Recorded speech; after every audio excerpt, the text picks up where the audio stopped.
Olá, eu sou a Márcia Tiburi. Eu quero fazer algumas considerações bastante breves sobre a fotografia que foi estampada ontem na capa de um jornal chamado Folha de São Paulo, um dos jornais mais conhecidos do Brasil, na qual se estampou justamente a imagem do presidente Lula numa justaposição feita por uma fotógrafa que é autora, portanto, dessa imagem, que é a Gabriela Biló. Eu queria começar dizendo que eu simpatizo muito com a Gabriela Biló. Eu conheço um pouco do seu trabalho, não muito, mas vou fazer as minhas críticas considerando que eu a respeito e gosto dela. Então, por que eu estou dizendo isso? Porque no Brasil a gente tem o hábito de achar que as críticas são ruins e são dirigidas às pessoas. E uma coisa que a gente precisa aprender a fazer é dirigir críticas aos objetos, às coisas e não às pessoas. Quando a gente faz uma crítica a uma coisa, mas busca desqualificar a coisa ou analisar a coisa através do trabalho da pessoa, a gente está cometendo uma falácia que a gente chama de falácia ad hominem. Ou seja, a gente, em vez de se ocupar do assunto, a gente começa a se ocupar da pessoa. E nesse sentido, queria dizer que quando eu fiz a minha manifestação ontem, por exemplo, sobre essa foto, eu nem sabia que era a Gabriela Biló que tinha feito essa foto. E eu achei isso muito positivo, porque assim, eu mesma, que poderia sem dúvida ser vítima dos meus próprios gostos ou desgostos, dos meus afetos ou desafetos, fiz uma manifestação muito natural, muito autêntica e que não tem nada a ver com a pessoa da Gabriela Biló, que tem vários trabalhos muito interessantes. Mas esse trabalho é um trabalho que tem algo a mais, é um trabalho muito complexo e ele não é simplesmente um trabalho, digamos, que possa ser recortado e abstraído do seu contexto, porque nenhum texto, inclusive esse texto que eu estou lançando para vocês agora dessa maneira oral e visual, nenhum desses textos pode ser apagado do seu contexto, pode ser recortado do seu contexto. E, da mesma maneira, as imagens também obedecem a contextos. As imagens são mostradas, analogamente, elas são ditas em determinados contextos e o contexto faz o texto. O texto sempre depende de um contexto. Nós podemos, em outro momento, explorar um pouco mais essa ideia, mas, basicamente, isso quer dizer que todas as coisas que nós dizemos podem, sim, ser ditas, mas precisamos ver em que contextos elas são ditas para ver que efeitos elas produzem e se elas, nesse caso, implicam ilicitudes, se elas implicam crimes. Isso é interessante da gente analisar. Bom, então, isso quer dizer que uma pessoa pode fazer, por exemplo, um discurso sexual nas quatro paredes do seu quarto com os seus parceiros, suas parceiras sexuais. Isso pode ser, digamos, aceito, lícito, porque, afinal de contas, ninguém tem nada que ver com a vida sexual de ninguém, mas dependendo do contexto onde isso é colocado, se isso for colocado publicamente, um determinado discurso que tem um cunho sexual dentro de quatro paredes, num contexto público, pode vir a ter outro tipo de efeito. E pode ter também efeitos que são relacionados a ilicitudes ou crimes e assim por diante. Mas esse não é o nosso principal assunto. O nosso principal assunto é justamente essa imagem produzida pela Gabriela Biló, que foi estampada na Folha de São Paulo. Então, é menos problema para a Gabriela Biló, que poderia ter exposto essa obra numa exposição de arte, considerando que ela mesma escreveu aí nas redes sociais que se trata de uma obra de arte, uma obra de arte que muitas vezes se confunde também, que foi utilizada num contexto fotojornalístico, quer dizer, na capa da Folha de São Paulo, essa obra de arte teve o sentido de uma obra fotojornalística. E no fotojornalismo, os jornalistas todos que analisaram essa obra já disseram que a alteração a justaposição que altera a realidade é uma coisa muito que conspurca, que avilta o sentido do próprio fotojornalismo. Pois bem, então um problema que surgiu qual é a diferença entre fotojornalismo e obra de arte. E essa diferença ela é bem clara. A obra de arte ela faz pensar, a obra de arte ela nos interpela, ela nos pergunta, ela nos choca, ela nos agride, ela nos contenta, ela mexe com as nossas emoções. Claro que todos esses elementos também podem estar, muitas vezes, dados nas obras de fotojornalismo, mas a principal característica de uma foto jornalística é que ela reproduz a realidade e a obra de arte não precisa reproduzir a realidade. Então, nesse contexto de confusão entre arte e fotojornalismo é que se instaurou essa imagem feita a partir dessa sobreposição da fotografia do atual presidente eleito, Luiz Inácio Lula da Silva, e aquele vidro quebrado que aponta, cujo furo, um vidro quebrado não, um vidro que foi atingido por uma arma e que ficou por um furo de tiro de arma de fogo e que é justaposto justamente num jogo visual, justaposto justamente no foco do coração do presidente.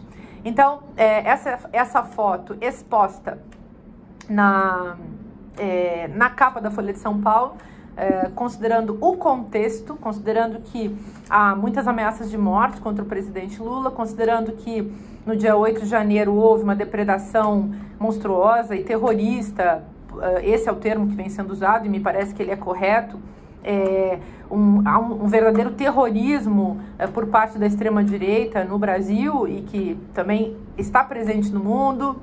Essa parte também nós não precisamos discutir agora, mas é um fato que, considerando que houve no Brasil um terrorismo que se inaugurou a partir do dia 30 de outubro e que seguiu, e que segue até hoje, e que no dia 8 de janeiro teve o seu ápice, e que no meio desse terrorismo todo em relação a patrimônio público, aos poderes estabelecidos, mas também a figura do presidente Lula, que é ameaçado de morte nesse contexto. Então essa imagem pegou muito mal e sendo colocada na capa da Folha de São Paulo, que é um jornal que teve uma colaboração com o golpe de 64 e de 2016 e que segue, em que pese que seja...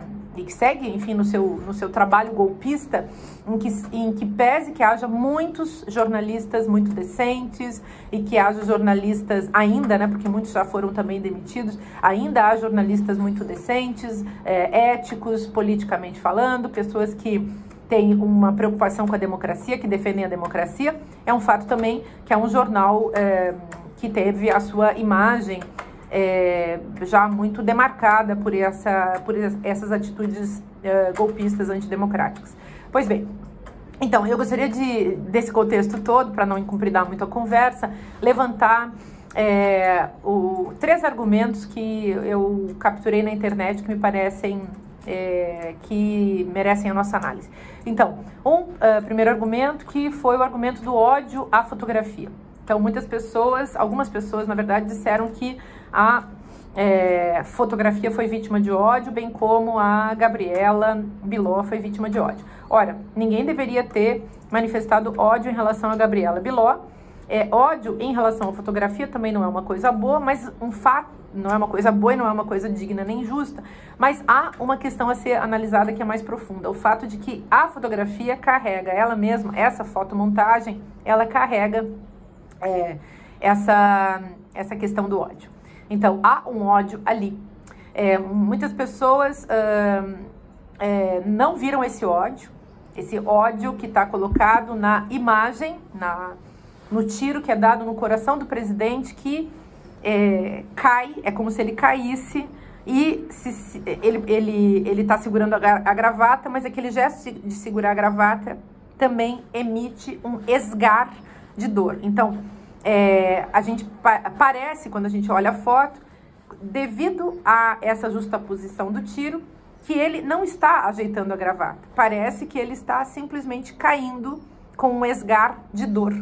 Essa é o efeito que surge a partir desse vidro quebrado que foi colocado sobre o seu coração com um tiro. Bom, então, a partir disso, muitas pessoas dizem, mas não é isso que eu vejo. E aí vem um segundo argumento que eu acho que precisa ser analisado. Não é que as pessoas, então, estejam com ódio à fotografia. É que a fotografia contém ódio e ela gera pavor. Ela gera pavor, ela gera medo em relação ao que ela mesma mostra. Então, não é ódio à fotografia, mas medo do que ela mostra. O que ela mostra é ódio. Aí vem a segunda questão, que muitas pessoas dizem, mas eu não vejo isso, eu vejo força. A própria Gabriela Biló falou isso e várias pessoas falaram isso. Então, o que eu vejo? O que as pessoas querem ver não é exatamente o que está posto na fotografia, o que elas querem ver. Elas olham com mais cuidado e percebem, então, que lá no fundo há na verdade, é uma foto em que Lula está ajeitando a gravata e que ele, ao ajeitar a gravata, na verdade, ele está sorrindo. Foi uma foto flagrada no momento em que ele provavelmente estivesse fazendo alguma ironia, brincando com alguma coisa, então ele arruma a gravata. Pois bem, isso envolve um nível mais sutil de percepção da montagem. Na montagem, nesse segundo nível de percepção, nesse segundo nível visual, então as pessoas veem uma outra coisa. E aí elas já estão no estágio de desmontar a própria imagem.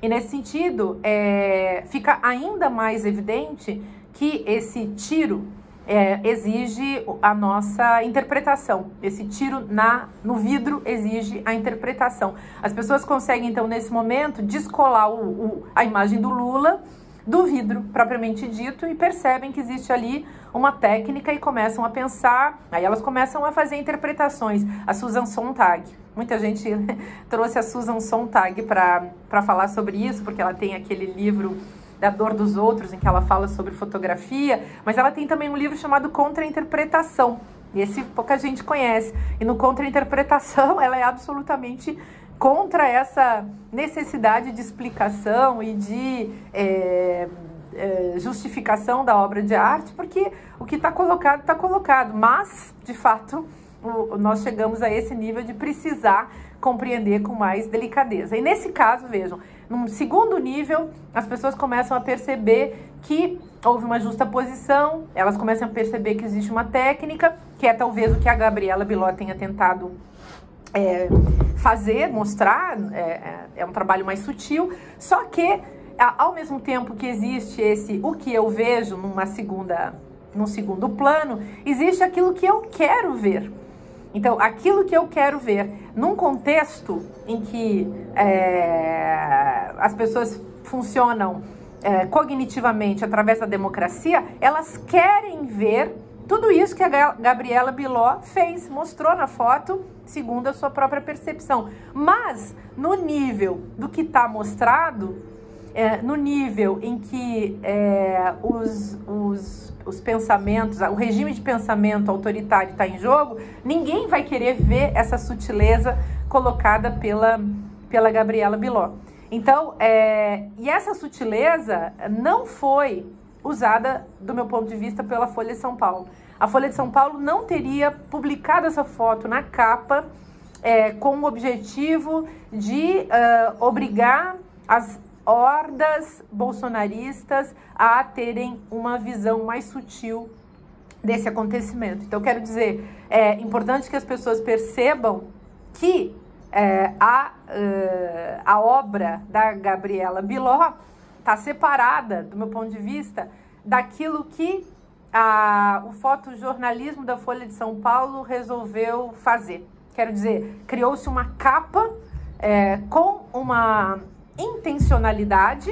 A intencionalidade não é a intenção da artista, mas o projeto que é inerente à produção, à criação, à exposição dessa capa. Ou seja, se faz através dessa capa uma chamada ao ódio ao presidente. E como existem inúmeras ameaças de morte contra Lula, nos grupos bolsonaristas, nos grupos fascistas que estão espalhados pelo Brasil. Sem dúvida, essa capa é aquilo que se chama apito de cachorro no código distópico do nazismo. Ou seja, é uma capa que, no nosso contexto, ela traz sim esse tipo de chamado. Então, sinto dizer que, por mais que as intenções de Gabriela Biló não fossem essas, expostas nesse contexto sociopolítico atual, de fascistização, de golpe de Estado, de ameaças de morte contra muita gente, inclusive contra o atual presidente da República, essa capa é altamente nociva do ponto de vista visual, político, do ponto de vista da imaginação política desse momento, que é uma imaginação política fascistizada. Bom, então, vejam, é tudo muito sutil, é tudo muito complexo, mas eu considero que é também muito interessante a gente poder falar de tudo isso nesse contexto brasileiro, em que os ânimos estão acirrados, em que as pessoas estão tão perdidas em termos de teoria, em termos de compreensão de mundo e assim por diante. Outra coisa que eu gostaria de levantar é que várias pessoas que defenderam a Gabriela Biló e a foto, e eu acho que nós temos que defender a Gabriela Biló, mas não a foto da Gabriela Biló, no sentido de não fazer críticas a ela, é que muitas pessoas disseram assim, vai lá você e faz você fotos, essa fotografia deu muito trabalho. Pois bem, não é porque essa fotografia tenha dado muito trabalho que ela não mereça críticas. Tudo que a gente faz, que escreve, que leciona, esse breve vídeo que eu estou fazendo aqui, dá muito trabalho, mas merece muitas críticas também. E a gente precisa conversar, e é para isso que eu acho também que essa fotografia tem um lado bom nisso tudo que está acontecendo, que é nós podermos conversar sobre isso. Para finalizar, queria colocar que nós precisamos entender a diferença entre aquilo que eu quero ver, aquilo que está exposto, aquilo que é o visível e o invisível de cada foto, de cada propaganda, de cada discurso, de cada vídeo que se coloca aí nas redes sociais, numa época, enfim, em que é o que mais há. Outra coisa importante, que nós precisamos entender, então, o contexto que define o texto e que define a imagem, e que nós precisamos estar muito atentos à situação política, ao contexto político no qual as imagens são veiculadas e os textos são veiculados. Há 10 anos atrás, nós podíamos ser muito irônicos, nós podíamos fazer brincadeira, nós podíamos falar bobagem, podíamos falar até mal uns dos outros, podíamos xingar, podíamos muitas coisas, mas era num nível que ainda não era o nível do antagonismo próprio à democracia. O fascismo tomou conta da nossa sociedade e nós perdemos essa possibilidade de jogar com a linguagem como a gente jogava antes. Então, é nesse contexto que as nossas falas e as nossas emissões de textos, de imagens, do que quer que seja nessa linha, se tornam sempre perigosos e provocativos, e nós precisamos ter consciência disso. E a consciência disso implica uma reflexão sobre a nossa responsabilidade, que nos permitirá compreender a nossa responsabilidade na construção de uma esfera pública saudável. Poder falar sobre a foto da Gabriela Biló, sabendo que tudo isso é muito complexo, do meu ponto de vista, é um avanço. E, por favor, não tenhamos ódio da Gabriela Biló, nem da foto da Gabriela Biló, mas vamos tentar compreender o conteúdo de ódio inerente a essa foto, que está muito para além da intenção da fotógrafa. Obrigada, um abraço, até breve.